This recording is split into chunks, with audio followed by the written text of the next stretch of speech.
Latore di presagi, messaggero, guardiano e animale necrofago, il corvo non ha padroni ed è una costante fonte di ispirazione per le arti in genere. Questo mazzo gotico dalle carte nere infonde nei tarocchi paura e inquietudine grazie al magistrale lavoro di Corrado Roy.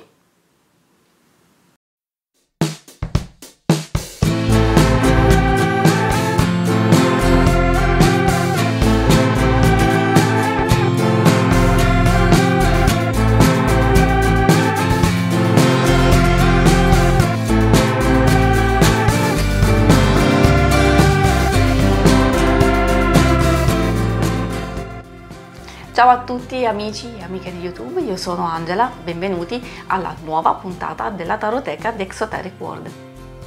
Prima di cominciare vi ricordo che cliccando in alto a destra troverete la playlist con tutti gli episodi precedenti e che subito dopo l'analisi degli arcani maggiori ci sarà uno slideshow in cui vi mostrerò tutti e 22 a tutto schermo, in modo da darvi l'opportunità di apprezzarli ulteriormente, magari facendo degli screenshot dei vostri preferiti. Prima della fine della puntata troverete la schermata per accedere agli interattivi dedicati all'amore e all'icona per iscriversi al canale, nel caso il video vi sia piaciuto. Adesso cambiamo inquadratura ed entriamo nel vivo della puntata. Venite con me. Ciao, benvenuti, iniziamo la nostra puntata andando a conoscere questo splendido mazzo molto misterioso e particolare. Analizziamo la scatolina che è bellissima, rigida, molto resistente. Troviamo ovviamente quelle che sono già un'anteprima delle figure, immagini che troveremo proprio all'interno. Murder of Crows Tarot, tradotto lo vedremo all'interno del libretto, cioè Tarocchi dello stormo dei corvi. Qui insomma troviamo ovviamente edito dallo Scarabeo.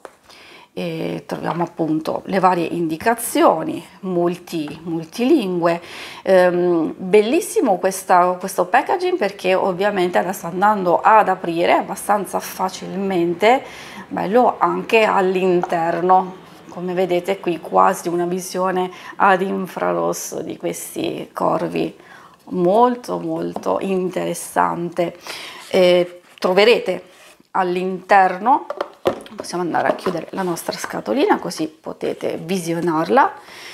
Troviamo il libretto, poi la prima carta che è quasi una copertina al mazzo, e poi ovviamente le 78 carte. Alla fine troviamo quella che secondo me può sembrare una specie di bigliettino da visita, dove dice per informazioni, news, seguire lo Scarabeo sia su Instagram sia su Facebook.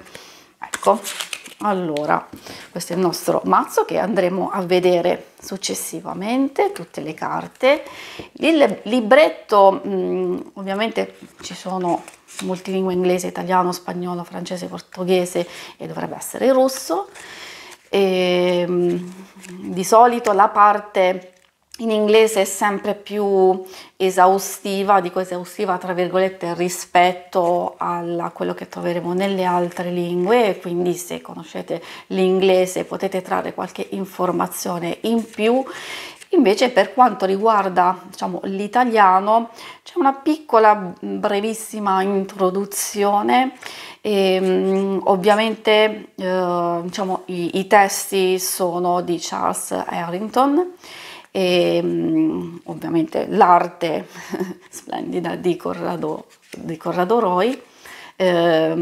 Poi passiamo subito, ecco, agli arcani maggiori, delle frasi indicative di ogni carta e le parole chiave. Per iniziare, per avere un'infarinatura, sì, ok, si possono prendere in considerazione, però è ovvio che consiglio sempre poi man mano di proseguire, di andare a raccogliere altre informazioni, studiando, diciamo, altri libri su altri testi, però giusto per iniziare, avere quell'infarinatura, perché se per esempio negli arcani maggiori troviamo qualche parolina in più, negli arcani minori è veramente abbastanza, diciamo, striminzito, giusto le parole più importanti, chiave di ogni singolo gruppo e seme. E poi c'è una interessante stesa consigliata, creata proprio per questo mazzo, nata probabilmente da una filastrocca, contare i corvi, quindi a questa disposizione qui, molto interessante. Sì, diciamo, l'ho studiata e vista, diciamo, insieme proprio a questo mazzo, perché parla di trovare delle soluzioni, di attuare una trasformazione, quindi è una lettura consigliata principalmente a livello interiore e spirituale, per conoscersi meglio e appunto per attuare una trasformazione, una rinascita. E adesso passiamo all'analisi degli arcani maggiori. Iniziamo la conoscenza di questo meraviglioso mazzo attraverso il grande viaggio degli arcani maggiori.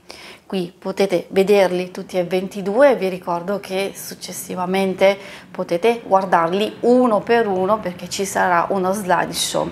Quindi abbiamo il mago, abbiamo la papessa, l'imperatrice, l'imperatore, il papa, gli amanti, il carro, troviamo poi la forza, quindi qui già possiamo capire che ci troviamo in un mazzo Waite-Smith, dove appunto c'è il numero 8 la forza, il numero 11 la giustizia, poi appunto l'eremita, la ruota, la giustizia stessa, l'appeso, la morte, la temperanza, il diavolo, la torre, le stelle, la luna, il sole e il giudizio, il mondo e ovviamente il nostro matto.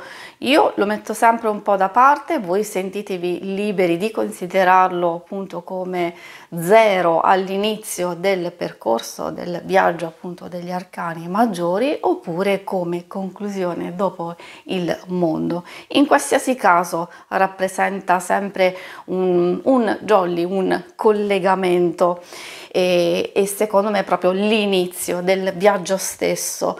Come potete notare, tutta l'atmosfera che troveremo anche negli arcani minori è dark, gotica, proprio caratteristica dello stile di Corrado Roy. A differenza, è ovvio, vi mostro il mazzo che ha creato, i Dark Side, dove si nota tantissimo il legame alla tradizione Waite-Smith, perché vengono ripresi fedelmente il mazzo appunto Waite-Smith, e proprio imprescindibile e riconoscibile ovviamente lo stile di Corrado Roy. È ovvio, però si nota ancora di più in questo mazzo lui la sua stessa anima, credo, perché effettivamente, a parte il fatto che c'è questo filo conduttore proprio legato alla figura misteriosa del corvo, c'è proprio l'intensità, il mistero, passatemi il termine, la decadenza di alcuni tratti, alcune rappresentazioni che appunto troviamo nei vari arcani maggiori. Non ho detto effettivamente le misure di ogni carta, ve lo dico, effettivamente abbiamo 7 centimetri per 12. Lo spessore dell'intero mazzo è 3,5 cm, è un po' più grande e più resistente rispetto ad altri mazzi dello scarabeo, l'effetto lucido, come potete notare.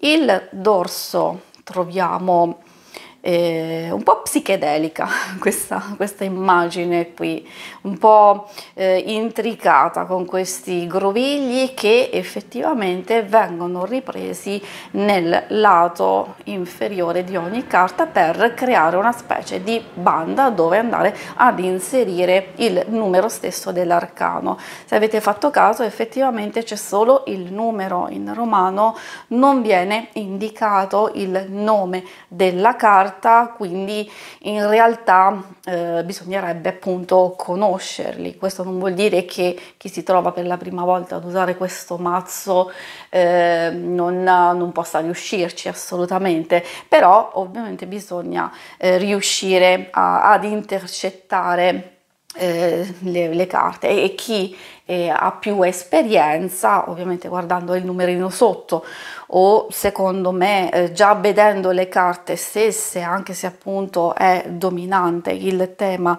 del corvo stesso, si riconoscono abbastanza facilmente. Potete fermare qui il video, ma vi ricordo appunto che troverete lo slideshow, e se vi dovesse piacere questo mazzo vi ricordo che in descrizione trovate i link per acquistarlo. E adesso procediamo il nostro percorso.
Iniziamo il viaggio attraverso la conoscenza degli arcani minori, iniziando proprio dalle coppe. Qui abbiamo le nostre 14 carte, le 10 numerali e poi le 4 carte di corte.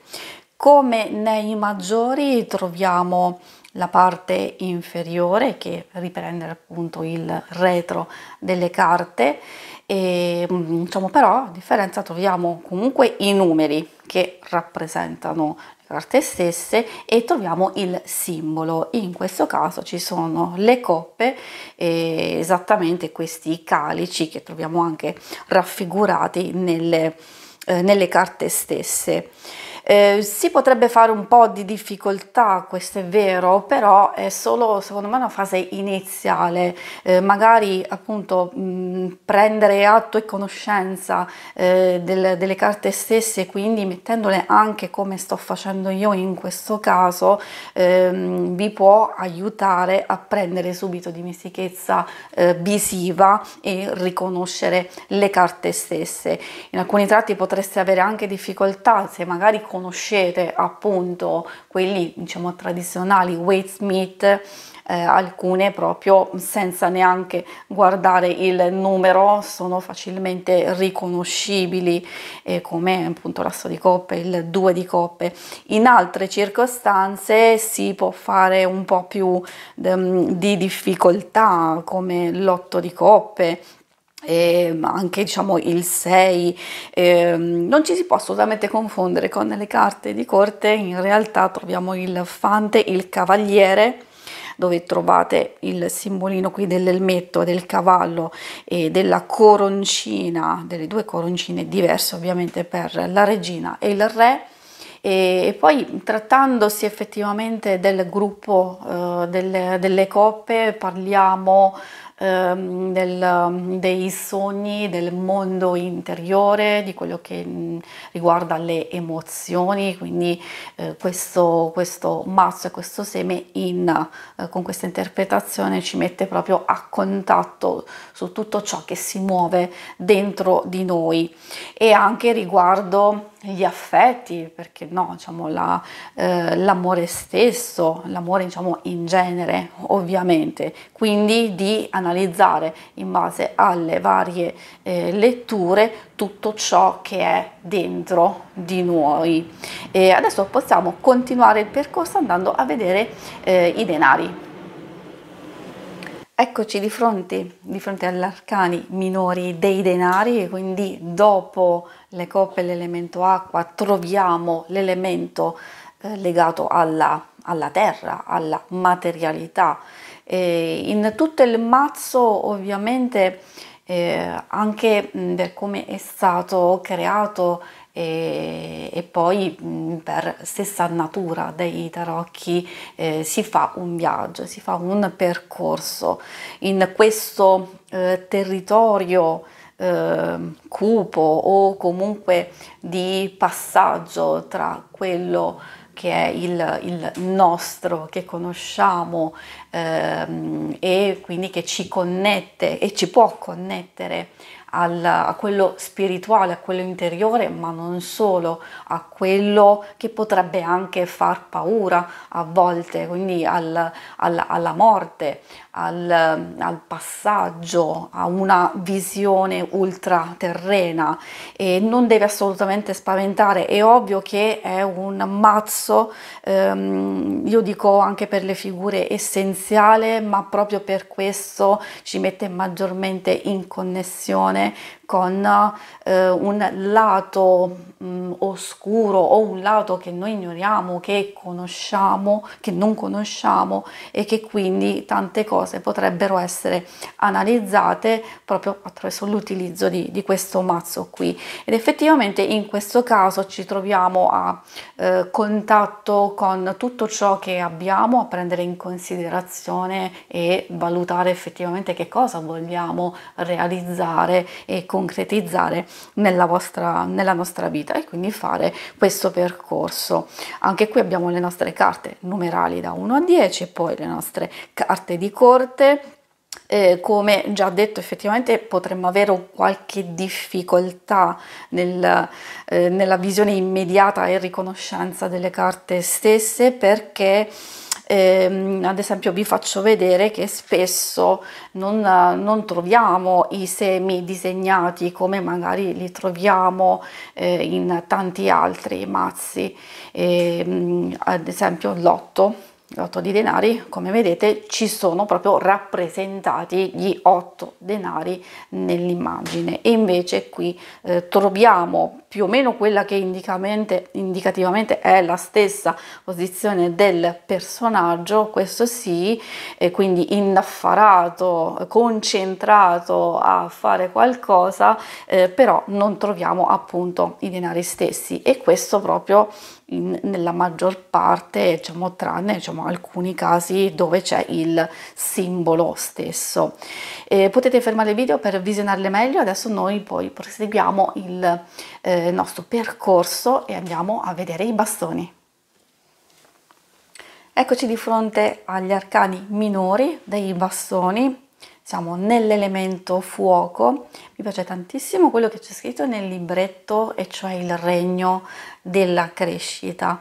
In effetti i bastoni ci indicano come utilizzare le nostre capacità ed energie per convogliarle appunto in un percorso, in un progetto, nella realizzazione ovviamente di un progetto in particolare, questo ovvio, però soprattutto della nostra interiorità, dei nostri desideri. E come potreste notare, qui sono un po' più presenti i bastoni stessi, ma la cosa importante sono le spine, questi viticci, ci sono proprio in tutte le carte.